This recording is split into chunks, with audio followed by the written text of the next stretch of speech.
Join friends সকলোকে মই অন্য এটা ভিডিঅ'লৈ স্বাগতম জনালোঁ। ক'বলৈ গ'লে সুখবৰ আছে যোনখিনি ল'ৰা ছোৱালীয়ে আপোনাৰ ইণ্টাৰভিউ দি আছিলে তেখেতসকলৰ কাৰণে। যোনখিনি ল'ৰা ছোৱালী আপোনাৰ ইণ্টাৰভিউত ৰানিং কৰিছিলে আছাম পুলিচত, SI এক্সাম দিছিলে, 3rd গ্ৰেড 4th গ্ৰেডৰ এক্সাম দিছিলে, তেখেতসকলৰ কাৰণে সুখবৰ হয়। বহুত সুখবৰ, বহুত ডাঙৰ খবৰ বুলিয়ে ক'ব পাৰি এইটো। কালি আমাৰ মুখ্যমন্ত্ৰী CM ছাৰে ডেট ঘোষণা কৰিছে অলৰেডি। চবৰে ডেট কোনটো ডেটত কোনটো ৰিজাল্ট দিব চবৰে ধৰি পেলাই SI পৰা ধৰি পেলাই চবৰে দিছে, ডেট ঘোষণা কৰিছে। আৰু এটা কথা কওঁ এইখিনিতে, যোনসকলৰ আপোনাৰ নাম নাহে তেখেতসকলে কাহানিও হাৰ নামানিব, যুঁজি যাওক। আমিও তেনেকুৱা ষ্টেপ পাই আজি এনেকুৱা পৰ্যায়ত পাইছোঁ। ক'বলৈ গ'লে সদায় যুঁজি যাওক। আহকচোন আমি সকলোৱে CM ছাৰৰ ভিডিঅ'টো চাওঁ, কোনটো ডেটত কোনটো ৰিজাল্ট দিব আমি সকলোৱে চাওঁ ভিডিঅ'টো। প্ৰথমতে মই অসম আৰক্ষীৰ ৰিজাল্টৰ বিষয়ে আপোনালোকক জনাব খুজিছোঁ। মই য'তেই মিটিঙত যাওঁ আমাৰ ডেকা ল'ৰাবিলাকে মোক এইটোৱে সোধে, মামা ৰিজাল্ট কেতিয়া দিব, ৰিজাল্ট কেতিয়া দিব। ৰিজাল্ট কেতিয়া দিব মই আজি কৈ দিম। যিসকলে পাব তেওঁলোকক মই অভিনন্দন জনাম। যিসকলে নাপাব অহাবাৰ পৰীক্ষাৰ বাবে আৰু প্ৰচেষ্টা চলাব। মন বেয়া নকৰিব। আৰু সকলোৱে যিসকলে পাব তেওঁলোকৰ কৃতিত্বক লৈ আমি সকলোৱে গৌৰৱ কৰিম। আৰু যিসকলে নাপাব তেওঁলোকে পুনৰ প্ৰচেষ্টা কৰিম। পৰীক্ষাৰ এটা ৰিজাল্ট ভাল বেয়া দুইটাই আহে, তাক লৈ বহুত চিন্তা কৰিব নালাগে। We should take life as challenge. জীৱন প্ৰত্যাহ্বানেৰে পৰিপূৰ্ণ। ৰিজাল্ট আপোনালোকে জানেই, OMRCত আপোনালোকে চায়ে আছে। গতিকে পোৱা আৰু নোপোৱা দুইটাই জীৱনৰ একোটা যাত্ৰাৰ সংগী বুলি আমি ধৰি ল'ব লাগিব।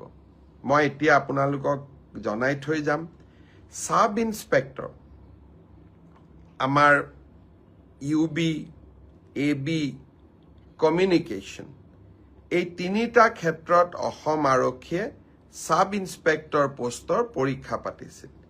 ইয়াত পদ আছিল 203টা। ইয়াৰে ইতিমধ্যে লিখিত পৰীক্ষা হৈ গ'ল। আৰু এই লিখিত পৰীক্ষাত যিসকলে উত্তীৰ্ণ হ'ল, যিসকলে কাট অফ নম্বৰ পাবলৈ সক্ষম হ'ল, তেওঁলোকৰ তালিকা 6 মাৰ্চ তাৰিখে আৰক্ষী বিভাগে প্ৰকাশ কৰিব। 6 মাৰ্চ তাৰিখে লিখিত পৰীক্ষাৰ ৰিজাল্ট হোৱাৰ লগে লগে PST আৰু PET আৰম্ভ হ'ব। আৰু PST আৰু PETৰ এডমিট কাৰ্ড আপোনালোকে 9 মাৰ্চত ডাউনলোড কৰিব পাৰিব। আৰু PST আৰু PET 17 মাৰ্চৰ পৰা আৰম্ভ হ'ব। এয়া হ'ল অসম পুলিচৰ সাব ইন্সপেক্টৰ UB, AB আৰু কমিউনিকেশ্যন ইয়াৰ বাবে যি পৰীক্ষা হৈছিল। ইয়াৰ পিছত আমাৰ এটা ডাঙৰ পৰীক্ষা হৈছিল কনষ্টেবল।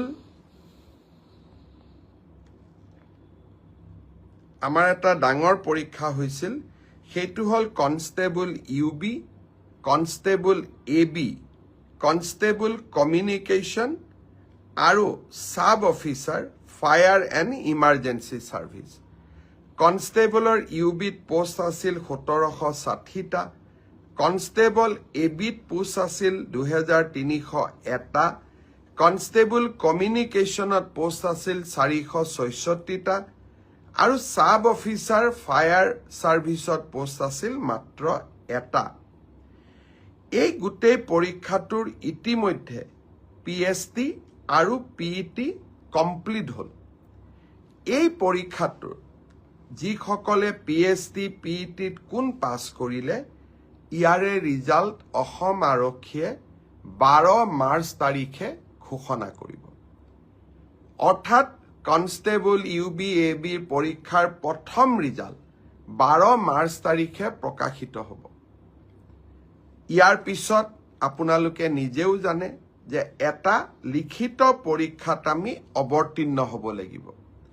আৰু এই লিখিত পৰীক্ষাৰ্থীৰ বাবে যিসকলে কাট অফ মাৰ্ক পাবলৈ সক্ষম হ'ব তেওঁলোকে এডমিট কাৰ্ড 17 মাৰ্চৰ পৰা ডাউনলোড কৰিব পাৰিব আৰু ফাইনেলি ABUBৰ ৰিটেন টেষ্ট 23 মাৰ্চত অনুষ্ঠিত হ'ব।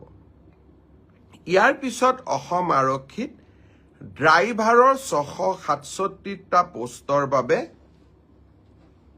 PST আৰু PET অনুষ্ঠিত হৈছিল। এই ড্ৰাইভাৰৰো PST PETৰ পৰীক্ষাৰ ৰিজাল্ট অহা পৰহি দিনাখন অৰ্থাৎ 4 মাৰ্চ তাৰিখে অসম আৰক্ষীয়ে ঘোষণা কৰিব। ইয়াৰ পিছত স্বাভাৱিকভাৱে ড্ৰাইভিং টেষ্ট হ'ব আৰু ড্ৰাইভিং টেষ্টৰ পৰীক্ষাৰ বাবে এডমিট কাৰ্ডো 4 তাৰিখৰ পৰা লাভ কৰিব পাৰিব আৰু written test driving test written পিছত হ'ব, প্ৰথমতে ড্ৰাইভিং হ'ব। ড্ৰাইভিং টেষ্ট 10 মাৰ্চত পৰা অনুষ্ঠিত হ'ব অৰ্থাৎ 4 তাৰিখে PST PET ৰিজাল্ট দিব, এডমিট কাৰ্ডো 4 তাৰিখে দিব আৰু 10 মাৰ্চৰ পৰা ড্ৰাইভিং টেষ্ট হ'ব আৰু ফাইনেলি ইয়াৰ পিছত এটা লিখিত পৰীক্ষাটো আমি APR কৰিব লাগিব।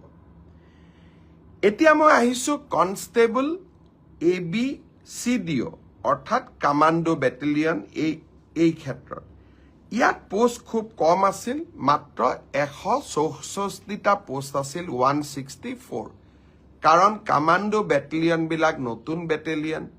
ইয়াত ভেকেঞ্চি অহাৰ এতিয়া প্ৰশ্নটো বহুত কম। কামাণ্ডো বেটেলিয়নৰ ৰিজাল্ট আমি আমাৰ কাট অফ মাৰ্কছ যিটো PST আৰু PETৰ যিটো কাট অফ মাৰ্ক তাক আমি 27 মাৰ্চ তাৰিখে ঘোষণা কৰিম। অৰ্থাৎ কামাণ্ডো বেটেলিয়নৰ 164 পদৰ বিপৰীতে আমাৰ যি ৰিজাল্ট হ'ব কাট অফ মাৰ্কছ এনাউন্স হ'ব 27 মাৰ্চ। তাৰপিছত এডমিট কাৰ্ড আহিব 1 এপ্ৰিল তাৰিখে আৰু সাইকোমেট্ৰিক টেষ্ট 8 এপ্ৰিলৰ পৰা অনুষ্ঠিত হ'ব। আমাৰ গ্ৰেড 4 অসম আৰক্ষীত 258টা পোষ্টৰ বাবে অনুষ্ঠিত হৈছিল। গ্ৰেড 4 পৰীক্ষাৰ PST PET হৈ গ'ল আৰু কেইটামান হ'ব বাকী আছে, 15 মাৰ্চলৈকে চলিব। সেই ইয়াৰ PST PETৰ ৰিজাল্ট আমি দিওঁতে কিছু পলম হ'ব, 30 এপ্ৰিল পাবগৈ। এয়া হ'ল অসম আৰক্ষীৰ সম্পৰ্কত আপোনালোকে জানিব বিচৰা তথ্য।